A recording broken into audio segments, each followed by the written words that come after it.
Good morning, class. Today I discuss about pathology. हम लोगों ने पैथोलॉजी में हिस्ट्री और इंट्रो पढ़ लिया था. आज से हम स्टार्ट करते हैं सिलेबस से कि हमारी इंट्रोडक्शन टू पैथोलॉजी और उसके ऑब्जेक्टिव क्या है, एम क्या है, जनरल पैथोलॉजी, ये फ्लो चार्ट को हम डिस्कस करेंगे पैथोलॉजी में. तो हम देखेंगे डिफिनीशंस एंड इंट्रोडक्शन. इसमें पैथोलॉजी क्या है? पैथोलॉजी मेडिकल साइंस की एक बहुत इम्पॉर्टेंट ब्रांच है जो हमारे मतलब रोग या डिसीज़ को आइडेंटिफाई, डिसीज़ का साइंटिफिक स्टडी कराती है. इसमें हम ये समझते हैं कि डिसीज़ क्यों होती है, क्या उसके कारण हो सकते हैं, कैसे वो डेवलप होती है, कैसे हम पता लगाएंगे, उसको कैसे हम आइडेंटिफाई करेंगे और वो किस तरीके से डेवलप होती है, बॉडी पर हर स्पेसिफिक कैसे बॉडी में जो हमारे ऑर्गन्स हैं उसको कैसे अफेक्ट करती है. ठीक है. और बॉडी के ऑर्गन्स और टिश्यू में क्या चेंजेस आते हैं जब हमें कोई डिसीज़ होती है. तो ये इसका जो हम पता लगाते हैं, इसको जो हम आइडेंटिफाई करते हैं, वो हम पैथोलॉजी के से ही कर पाते हैं. पैथोलॉजी डॉक्टर को डिसीज़ को आइडेंटिफाई मतलब डायग्नोस कराने, उसका ट्रीटमेंट प्लान बनाने और डिसीज़ को प्रिवेंट करने में क्या करती है, हमारी मदद करती है. इसीलिए पैथोलॉजी को ब्राइट मतलब बिटवीन बेसिक साइंस और क्लिनिकल मेडिसिन कहा जाता है. देखेंगे अगर जो हम definition, pathology is the branch of medical science that study the cause, development, structure, changes, functional changes and effect of disease in the human body. Means pathology एक ऐसी मेडिकल साइंस है जो डिसीज को ओरिजिन मतलब शुरुआत, ठीक है, progression आगे बढ़ना, बॉडी के टिश्यू और ऑर्गन में होने वाले चेंजेस और उनके इफेक्ट का क्या करती है, स्टडी कराती है. ये डॉक्टर को डिसीज को क्या करती है, समझने और पेशेंट का सही ट्रीटमेंट देने में हमारे लिए बहुत मदद करती है. ठीक है. अब why is the pathology called the bright between science and medicine? क्या मतलब इसका कि पैथोलॉजी को bright between science and medicine इसलिए कहा जाता है क्योंकि ये लेबोरेटरी में की गई साइंटिफिक रिसर्च को पेशेंट की ट्रीटमेंट से कनेक्ट करती है. एग्जाम्पल के थ्रू हम देखें तो इसमें अगर किसी पेशेंट को फीवर है तो डॉक्टर सिर्फ सिम्टम्स देखकर डिसीज कंफर्म नहीं कर पाते हैं. उसको क्या करवाते हैं कि उसे पैथोलॉजिस्ट लेबोरेटरी में जैसे कि हम भेजते हैं, जिससे ब्लड टेस्ट, यूरिन टेस्ट या कोई टिश्यू बायोप्सी करता है. इसमें जो हमारी क्या होती है, रिपोर्ट्स के बेसिस पर डॉक्टर डिसीज का क्या करते हैं, आइडेंटिफाई कराता है और सही ट्रीटमेंट शुरू करते हैं. इसीलिए पैथोलॉजी डायग्नोसिस और ट्रीटमेंट का इम्पोर्टेंट फाउंडेशन माना गया है. क्या हो सकते हैं इसके एम और ऑब्जेक्टिव? तो क्या होता है, to identify cause of disease लिखा है. To identify the cause of disease means pathology का सबसे पहला ऑब्जेक्टिव डिसीज के एक्सट्रैक्ट कॉज को आइडेंटिफाई करता है. डिसीज कोई मतलब हमारी जो डिसीज होती है वो कई प्रकार के रीजनों से हो सकती है, जैसे कि हमारे बैक्टीरिया से हुई हो या वायरस से हुई हो या फंगस से हुई हो या पैरासाइटिक्स या कोई जेनेटिक डिफेक्ट से या न्यूट्रिशन डिफिशियंसी से, अच्छा हम डाइट नहीं ले रहे हैं, अच्छा न्यूट्रिशन नहीं ले रहे हैं, उसकी वजह से, या हमारा इन्वायरमेंट या पोल्यूशन से, उसमें कोई इफेक्टेड जगह पे या फिर हम अच्छे इन्वायरमेंट में नहीं रह रहे, तब हमें डिसीज़ हो सकती है। या कोई हम बहुत सारे केमिकल्स आते हैं, उसके बीच वर्क कर रहे हैं, अपनी सेफ्टी नहीं रख रहे हैं, उससे भी हम क्या हो सकते हैं, बीमार हो सकते हैं। लाइफ स्टाइल फैक्टर्स, हम अपनी लाइफ स्टाइल को अच्छे से नहीं रख रहे हैं। ऑटो इम्यून डिसऑर्डर्स, हमारी क्या हो, इम्यूनिटी पावर कमज़ोर हो गई हो, जिससे हम क्या जिससे हमारी बॉडी बीमार हो सकती है। ठीक है, इसमें कुछ एग्जाम्पल के थ्रू जैसे कि हम समझे, तो इसलिए आयरन की कमी से हमको क्या हो जाता है, एनीमिया हो जाता है। बैक्टीरिया से, कोई बैक्टीरिया इफेक्ट किया हमारी बॉडी को, तो ट्यूबरकुलोसिस या टाइफाइड हो जाते हैं। वायरस से डेंगू, इन्फ्लुएंजा होने के चांसेस क्या होता है, बढ़ जाता है। अगर हमारी बॉडी में शुगर लेवल से डायबिटीज मिलेटस हो सकता है। क्या डिसीज का रियल कॉज पता चलता है। ठीक है, पैथोलॉजी करवाने से प्रॉपर मेडिसिन चूज करना हमें क्या होता है, इजीली रहता है। डिसीज को फ्यूचर में प्रिवेंट किया जा सकता है। तो ये हमारे क्या है कि डिसीज का कैसे पता लगाएं, हम कैसे पता करें कि हमें किस प्रकार की डिसीज हुई है। नेक्स्ट हमारा क्या है, to understand how disease develop, मतलब जो डिसीज है वो कैसे डेवलप हुई है, किस तरीके से, कैसे डिसीज कैसे डेवलप होती है जो हमारी बॉडी में। इस ऑब्जेक्टिव को पैथोजेनेसिस भी कहा जाता है। मतलब कि understand how to disease develop, disease कैसे डेवलप होती है। ठीक है, इसमें पैथोलॉजी ये स्टडी कराती है कि डिसीज बॉडी में स्टेप बाय स्टेप्स कैसे डेवलप होती है। Disease development process, explore to harm agent. ठीक है, सेल इंजरी हो जाएगी, इन्फ्लामेशन होगा, टिश्यू डैमेज हो सकते हैं, सिम्टम्स अपीयर हो सकते हैं, डिसीज प्रोग्रेस कर लेगी। ठीक है, इसमें अगर बैक्टीरिया बॉडी में इंटर करता है तो क्या होगा कि इम्यून सिस्टम्स एक्टिवेट हो जाते हैं हमारी बॉडी के, जिसमें इन्फ्लामेशन होता है। क्या होगा, हमारी इंजरी हो जाएगी, स्वेलिंग आ जाएगी, तो सेल क्या होंगे, हमारी बॉडी में जो सेल्स हैं वो डैमेज होने लगते हैं और प्रोटीन, पेशेंट को फीवर और पेन होने लगता है। यही कंप्लीट प्रोसेस पैथोलॉजी में स्टडी की जाती है। जैसे इसमें डिसीज प्रोग्रेशन समझा जाता है कि हमारे बॉडी में जो डिसीज हुई है वो किस प्रकार से हो रही है, कैसे वो डेवलप हो रही है। ठीक है, कॉम्प्लिकेशन को रोका जा सकता है, बेटर ट्रीटमेंट प्लान किया जा सकता है। नेक्स्ट हमारा पॉइंट क्या है, to study the structural and functional, मतलब टू स्टडी द स्ट्रक्चरल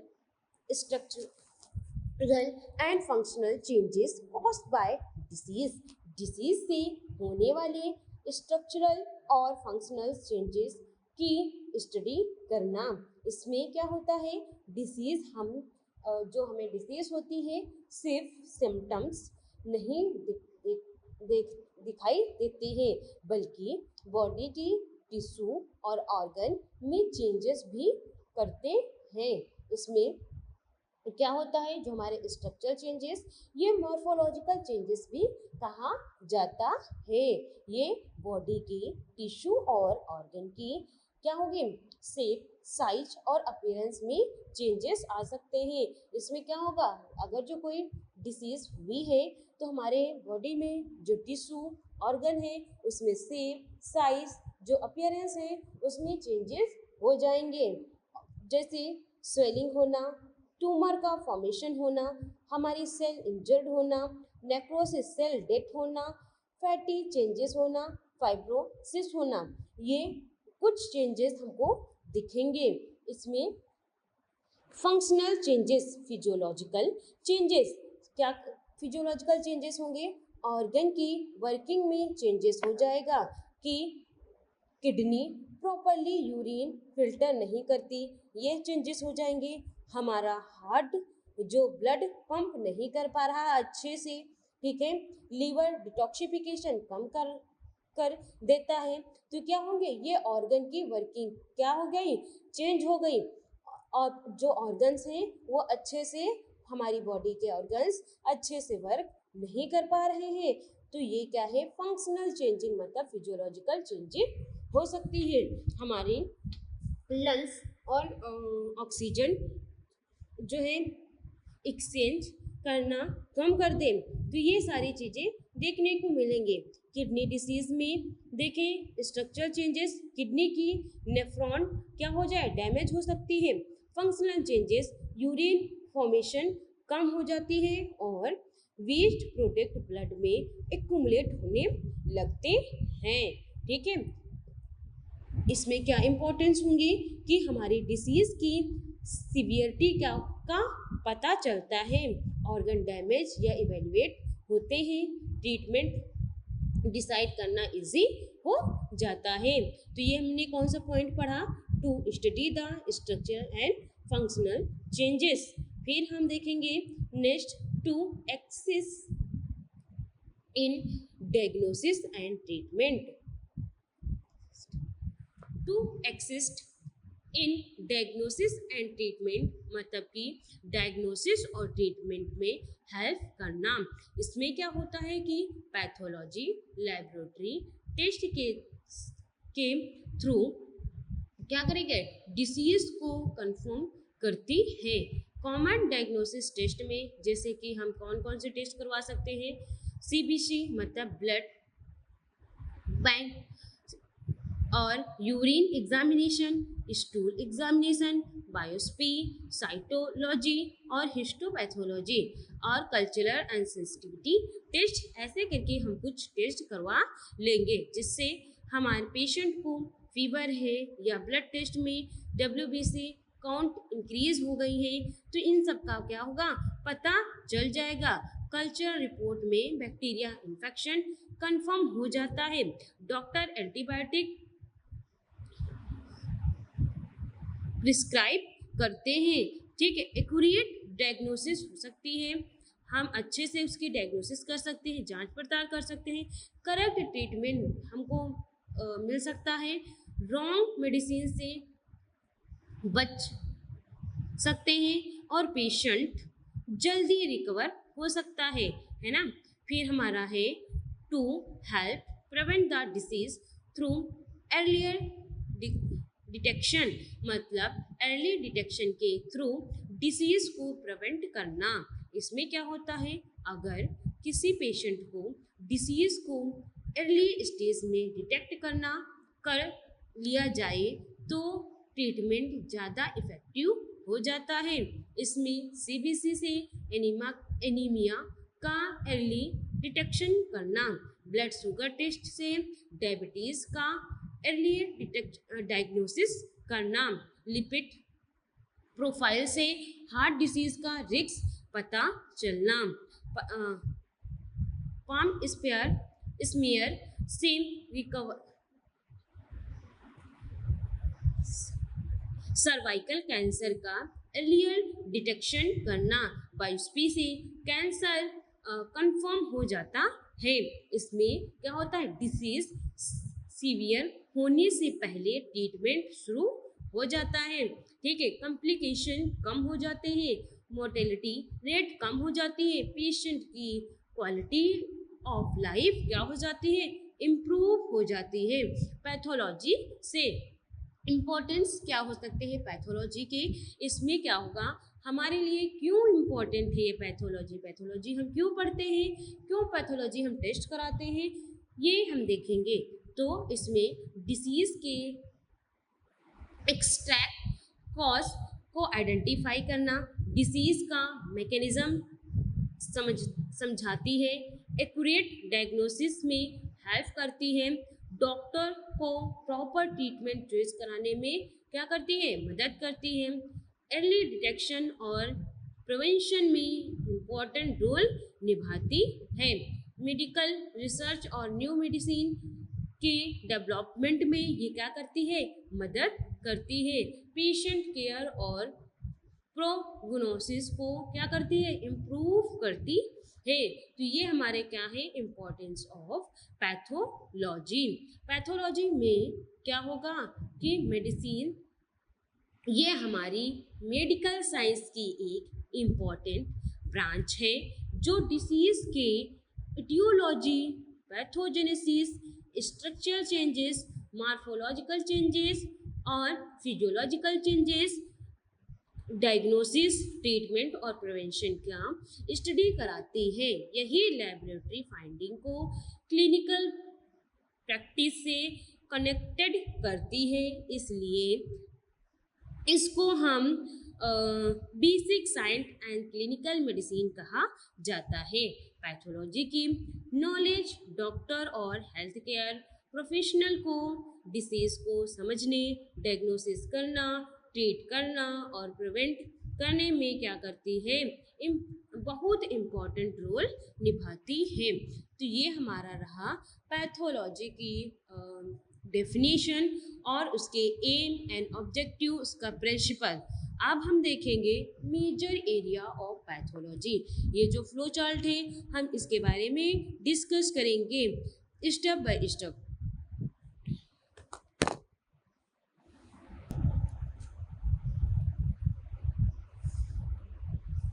इसमें हमारा है cell injury and cellular adaptation, मतलब ह्यूमन बॉडी की हर सेल नॉर्मली एक स्टेबल कंडीशन में काम करती है, जिससे हीमोस्टैटिस कहते हैं। हीमोस्टैटिस का मतलब है बॉडी के अंदर इंटरनल इन्वायरमेंट को कांस्टेंट और बैलेंस रखना, जिससे सेल नॉर्मल फंक्शन कर सकते हैं। ठीक है, जब किसी सेल पर स्ट्रेस या इंजरी या हार्मफुल स्टिमुलस आता है, तब सेल अपने आप को बचाने की क्या करते हैं, कोशिश करने लगते हैं। सेल से रिस्पॉन्स ठीक तरह से हो सकते हैं। पहला जैसे कि एडॉप्टेशन, सेल एडजस्ट इटसेल्फ, ठीक है। Reversible cells injury, temporary injury और irreversible cell injury, permanent cell leading to death, ठीक है। तो इसमें हम पहला हमारा है जो ऊपर लिखा हुआ है नॉर्मल सेल, जिसमें होम्योस्टैटिस, होम्योस्टैटिस, इसमें ये क्या होता है, होम्योस्टैटिस ये नॉर्मल सेल वो सेल होती है जो अपना नॉर्मल स्ट्रक्चर और फंक्शन मेंटेन करते हैं। होम्योस्टैटिस का मतलब है बॉडी के इंटरनल इन्वायरमेंट को बैलेंस में रखना। क्या इसके कैरेक्टरिस्टिक हो सकते हैं, normal metabolism, normal oxygen supply, normal nutrition supply, proper blood circulation, stable pH, normal temperature और प्रॉपर वेस्ट रिमूवल, मतलब हेल्थी लीवर या cell muscle cells, kidney cells, ये सब क्या हो, सब नॉर्मल रहे। व्हेन सेल फेस स्ट्रेस, जब हमारी सेल जो है स्ट्रेस को फेस करती हैं, जब सेल पर स्ट्रेस आता है, किसी प्रकार का दबाव हो जाता है, जिससे क्या हो जाती है हमारी सेल्स, इन्फेक्शन उसमें हो जाता है, इंजरी हो जाती है, लैक ऑफ ऑक्सीजन, ऑक्सीजन की कमी हो जाती है, केमिकल एक्सप्लोर, ठीक है, माल न्यूट्रिशन, रेडिएशन, टॉक्सिन, तब ये सेल ठीक तरह से रिएक्ट नहीं रिएक्ट नहीं कर पाती हैं। ठीक है, तो ये हमारा क्या है, होम्योस्टैटिस। नेक्स्ट हमारा जो पॉइंट है इसमें एडॉप्टेशन। एडॉप्टेशंस मीन्स कि एडॉप्टेशंस एक प्रोटेक्टिव मेटाबॉलिज्म है जिसमें सेल अपने इन्वायरमेंट के अकॉर्डिंग साइज, नंबर या फंक्शन को चेंज करते हैं ताकि सरवाइव अच्छे से कर सके। अगर ज़्यादा स्ट्रेस या माइल्ड हो या कम हो या ज़्यादा हो तो सेल हमारे क्या होंगे, मरने या फिर डेथ के बजाय एडॉप्ट करते रहते हैं। Type of adaptations, adaptation, atrophy और हाइपरप्लेजिया, हाइपोट्रॉफी और मेटाप्लेजिया, ये 4 टाइप हैं एडॉप्टेशन के। पहला हमारा क्या है, एट्रोफी। इसमें एट्रोफी का मतलब है सेल साइज और ऑर्गन साइज का डिक्रीज होना। ठीक है, मतलब हमारे जो सेल साइज होते हैं, जो ऑर्गन साइज होते हैं, वो क्या हो जाते हैं, डिक्रीज हो जाते हैं। ठीक है, इसमें सेल छोटी हो जाती है और उसका फंक्शन भी कम हो जाता है। इसमें क्या कॉज हो सकते हैं, जैसे कि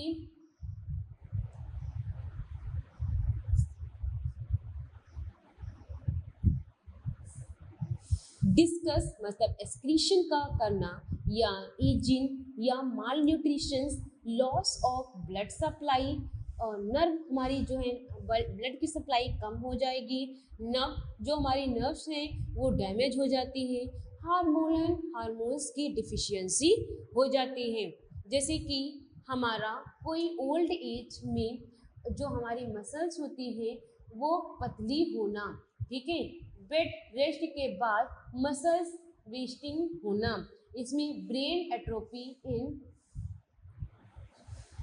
अल्जाइमर डिजीज, इसकी क्या कैरेक्टरिस्टिक्स हो सकते हैं, सेल साइज डिक्रीज होना, ऑर्गन साइज डिक्रीज होना, प्रोटीन सिंथेसिस डिक्रीज होना, सेल सर्वाइव बहुत बट फंक्शन डिक्रीज होना। ठीक है, तो ये हमारा क्या होगा, एट्रोफी। नेक्स्ट हमारा क्या आएगा, हाइपरट्रोफी। ये क्या होता है, हाइपर हाइपो हाइपरट्रोफी में सेल साइज डिक्रीज होती है लेकिन सेल नंबर सेम रहते हैं। इसमें क्या होगा, इंक्रीज द वर्कलोड। जब वर्कलोड इंक्रीज हो जाए या ज़्यादा हम एक्सरसाइज कर रहे हैं या प्रेगनेंसी के टाइम या हाई ब्लड प्रेशर की वजह से, इसमें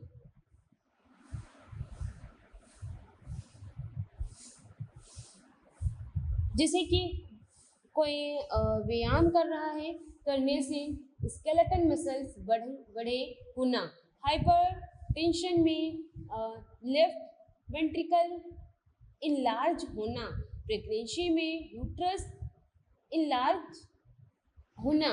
तो ये क्या है, इसको हम हाइपरट्रॉफी कहेंगे। कैरेक्टरिस्टिक क्या होंगे इसके, कि हमारी जो सेल की साइज है वो इंक्रीज हो जाएगी, ऑर्गन का साइज है वो इंक्रीज हो जाएगा, सेल मेम्ब्रेन जो है वो क्या होगी, सेम रहती है। फिर हमारा आता है हाइपरप्लेजिया। हाइपरप्लेजिया में क्या होता है कि हाइपरप्लेजिया भी एक सेलुलर एडॉप्टेशन है जिसमें सेल के नंबर इंक्रीज हो जाती है जिसकी वजह से टिश्यू या ऑर्गन का साइज बड़ा हो जाता है। इस प्रोसेस में न्यू सेल बनते हैं लेकिन हर सेल का साइज नॉर्मल रहता है। ठीक है, अगर जो हम सिंपल डेफिनेशन देखें, hyperplasia is an increase in the number of cells in a tissue or organ, regulating in enlargement of that tissue or organs। means मतलब हाइपरप्लेजिया का मतलब है कि किसी टिश्यू या ऑर्गन में सेल की जो नंबर हैं वो क्या हो जाते हैं, बढ़ जाते हैं, जिसकी वजह से उस ऑर्गन का साइज बड़ा हो जाता है। या ये तब होता है जब बॉडी को एक्स्ट्रा सेल की ज़रूरत होती है या हार्मोनल्स और ग्रोथ फैक्टर सेल को डिवाइड होने के लिए स्टिमुलेट करते हैं। कैसे होता है ये, किसी जैसे कि हार्मोन्स या ग्रोथ फैक्टर से स्टिमुलेशन मिलता है। इसमें सेल डिवाइड होना या सेल डिवीज़न, जिसको हम मिटोसिस शुरू कर देते हैं या नया सेल बनते हैं। सेल की टोटल नंबर बढ़ जाते हैं। टिश्यू या ऑर्गन का साइज क्या हो जाता है, इंक्रीज हो जाता है। हाइपरप्लेजिया सिर्फ उन टिश्यू में होते हैं जिनके सेल डिवाइड कर सकते हैं। परमानेंट सेल जैसे न्यूरॉन्स और कार्डियक मसल्स सेल में हाइपरप्लेजिया नहीं होता है। नेक्स्ट हमारा पॉइंट जो आता है क्या है, मेटाप्लेजिया।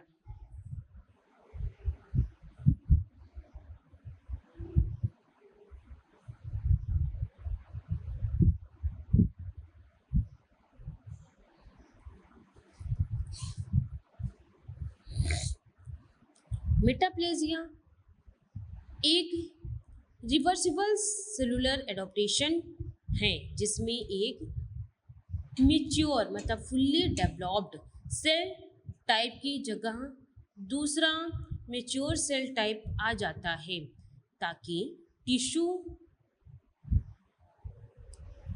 हार्मफुल स्टिमुलस से अपने आप को प्रोटेक्ट कर सकते हैं।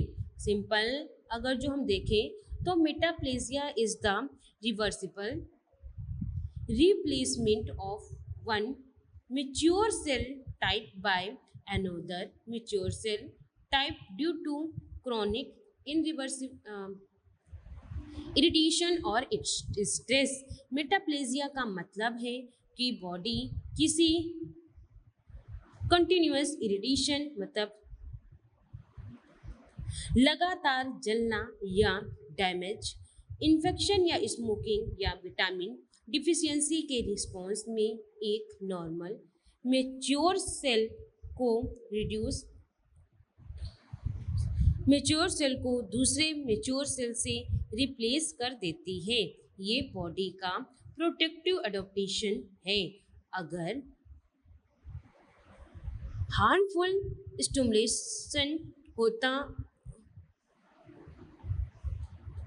हटा दिया जाए तो मेटाप्लेजिया वापस नॉर्मल हो सकता है। ठीक है, इसमें ये कैसे काम करता है, टिश्यू पर क्रोनिक इरिटेशन या स्ट्रेस हो जाता है या हम क्या करेंगे, स्टेम सेल को नए टाइप के सेल बनने का सिग्नल मिलता है। ओरिजिनल मैच्योर सेल धीरे धीरे रिपेयर हो जाते हैं, उनकी जगह दूसरे मैच्योर सेल आ जाते हैं जो इरिटेशन को बेटर टॉलरेट कर सकते हैं। ठीक है, इसमें मेटाप्लेजिया में एक्साइटिंग सेल्स डायरेक्टली चेंज नहीं होते बल्कि स्टीम सेल नए टाइप के मैच्योर सेल प्रोड्यूस करते हैं। तो ये हमारे रहे मेटाप्लेजिया। नेक्स्ट पॉइंट हमारा आता है रिवर्सिबल सेल इंजुरी। इसमें क्या होता है reversible cell injury? Reversible cell injury एक ऐसी कंडीशन है जिसमें सेल को टेम्परेरी डैमेज होती है, लेकिन अगर हार्मफुल स्टिमुलस मतलब इंजुरी का कॉज को टाइम पर पता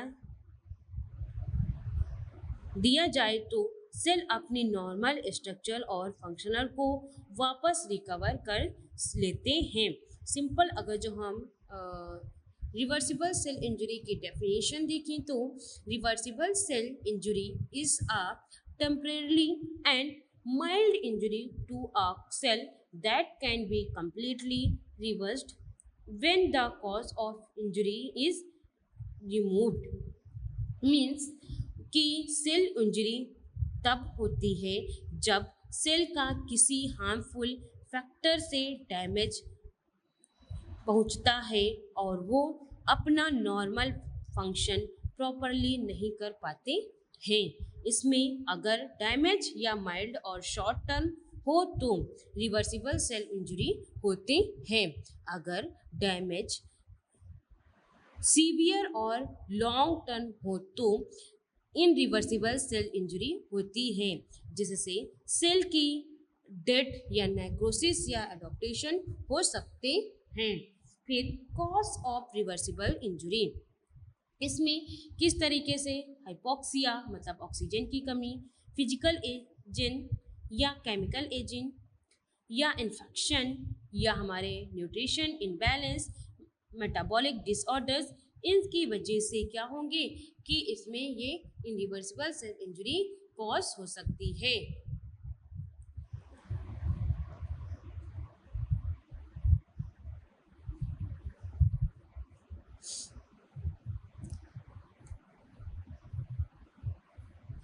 इसमें हम अगर जो types of reversible cell injury देखें तो एक्यूट चेंज मतलब एक्यूट इंजरी सडन होती है।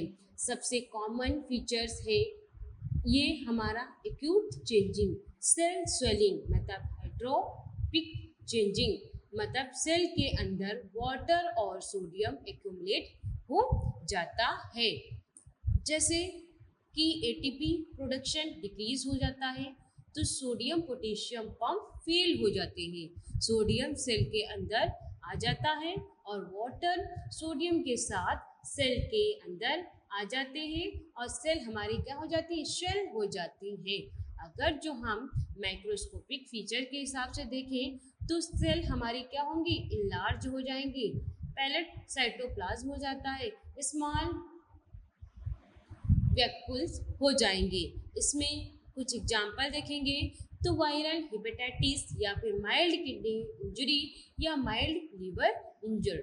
ठीक है, फिर हमारा आता है, ये हमने एक्यूट देखा, आप देखेंगे क्रोनिक चेंजेस क्या होंगे। अगर इंजरी लॉन्ग टाइम तक रही तो क्रोनिक चेंज डेवलप हो जाते हैं। इस चेंज स्टेज में एबनॉर्मल स्ट्रक्चर से या टिश्यू में डिपोजिशन होने लगते हैं। फिर हमारा आता है intracellular accumulation of lipid.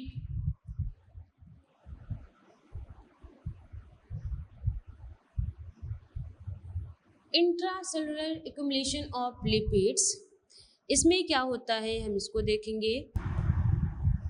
Intracellular accumulation of lipid का मतलब है सेल के अंदर एबनॉर्मल अमाउंट में फैट मतलब लिपिड, मेनली ट्राइग्लिसराइड का जमा होना। इस कंडीशन को फैटी चेंज या स्टेटोसिस भी कहा जाता है। ये सबसे ज़्यादा लीवर हिपेटोसाइटिस में होता है, लेकिन हार्ट, किडनी और स्केलेटन मसल में भी हो सकते हैं। अगर जो हम इसकी इंट्रासेलुलर एक्यूमुलेशन ऑफ लिपिड की डेफिनेशन देखें तो intracellular accumulation of lipid is the normal accumulation of triglyceride inside the cell, especially in the liver due to the contributed distribution in the metabolism. Normal fat, ये हमारे क्या है इसकी definition है। फिर हम देखेंगे नॉर्मल फैट मेटाबॉलिज्म, मतलब कि नॉर्मली फैट इंस्टेंट से एब्जॉर्ब होते हैं, ब्लड के थ्रू लीवर तक पहुंचता है। लीवर फैट को एनर्जी के लिए यूज़ करता है। ये हम लिपोप्रोटीन के फॉर्म में ब्लड में भेज देते हैं। जब ये प्रोसेस डिस्ट्रीब्यूट हो जाती है तब फैट सेल के अंदर जमा होने लगता है।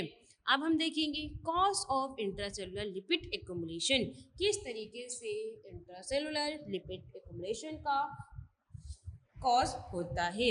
तो इसमें अल्कोहल कंजप्शंस, अल्कोहल क्या करेंगे, लीवर सेल को डैमेज करता है, फैट मेटाबॉलिज्म डिस्टर्ब हो जाते हैं, फैट लीवर में जमा होने लगता है।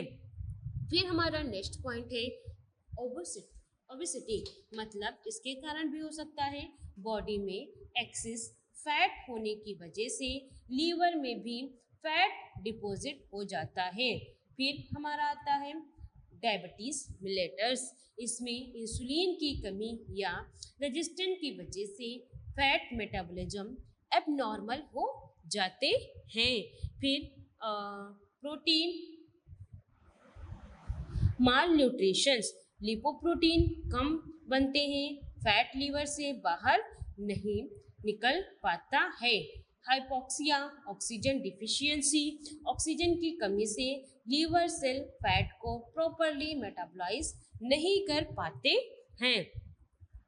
फिर हमारा आता है ड्रग्स एंड टॉक्सिन, कुछ मेडिसिन और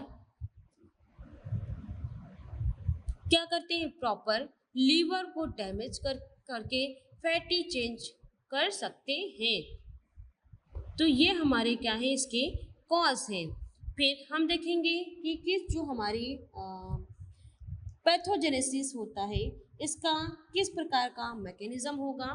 तो फैटी एसिड लीवर के में इंटर करता है, तो जो हमारा फैट होता है वो मेटाबॉलिज्म को क्या करता है, डिस्टर्ब हो जाते हैं, जिसमें ट्राइग्लिसराइड सेल के अंदर बनने लगते हैं और लिपोप्रोटीन फंक्शनल या सिक्रीशन कम हो जाते हैं। ट्राइग्लिसराइड सेल के अंदर एक्युमुलेट हो जाते हैं और फैटी लीवर जिसको हम स्टेरोसिस डेवलप हो जाता है। अब हम देखेंगे मॉर्फोलॉजिकल चेंजेस क्या होंगे। क्रॉस अपीयरेंस, लीवर इनलार्ज मतलब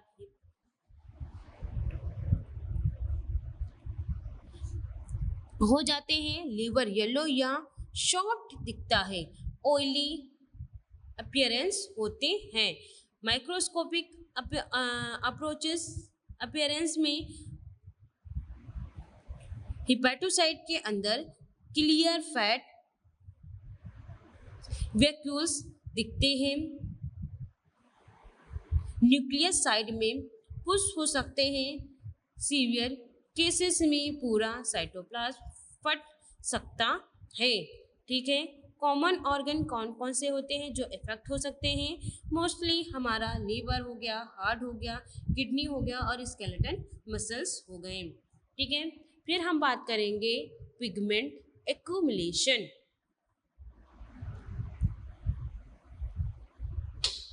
इसको हम नेक्स्ट क्लास में डिस्कस करेंगे, पिगमेंट एक्यूमुलेशन, जिसमें फिर हमारा आता है extracellular accumulation of protein और पैथोलॉजिकल क्लासिफिकेशन।